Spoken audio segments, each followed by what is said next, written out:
Good morning guys. আজি আকৌ morning উঠিলোঁ। কালিৰ পৰা মানে বৰষুণ দি আছে আৰু আমাৰ ফিচাৰীটো মানে শুকাইছিলে, আকৌ পূৰা পানী হৈ গ'ল। চাওক না, গোটেই এইবাৰটো বেছিকৈ পানী হৈ গ'ল আগতকৈ।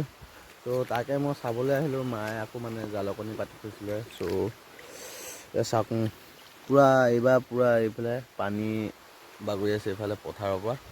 তাকে এনেই মৰ্ণিং উঠিলোঁ আৰু পুখুৰীটোকে চাবলৈ। এইফালে লাঙি পাতি থৈছে, লাঙিখন চাওঁচোন মাছ লাগিছেনে নাই।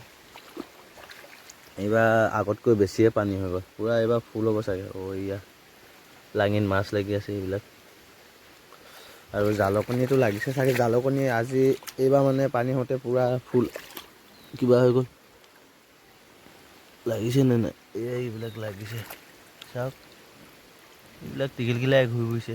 জালকণীত মাছ লাগি আছে, থৈ দিওঁ পিছত নাইবা ওলাই যাব। এইবিলাক চাওক, এইবিলাক মাছ লাগি আছে আৰু এইফালেও লাগি আছে। পানী হৈ গ'ল ডাঙৰ নাই এইবাৰ, মানে ফিচাৰী অলপ বাগৰি যাব। ত' এইটোৱে আমাৰ ফিচাৰীটো।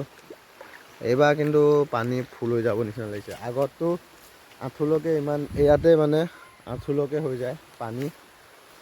এইবাৰ হ'ব চাগে, মানে এইবাৰ বঢ়াই নাই মানে পানী ইমান ওপৰলৈ উঠা নাই। কিন্তু এইবাৰ বৰষুণ দেখিছোঁ নেহেৰা হ'ব নিচিনা লাগিছে।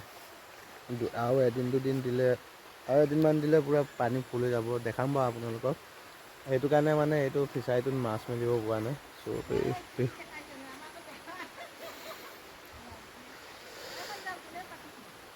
নাজানো, নাই চাগে।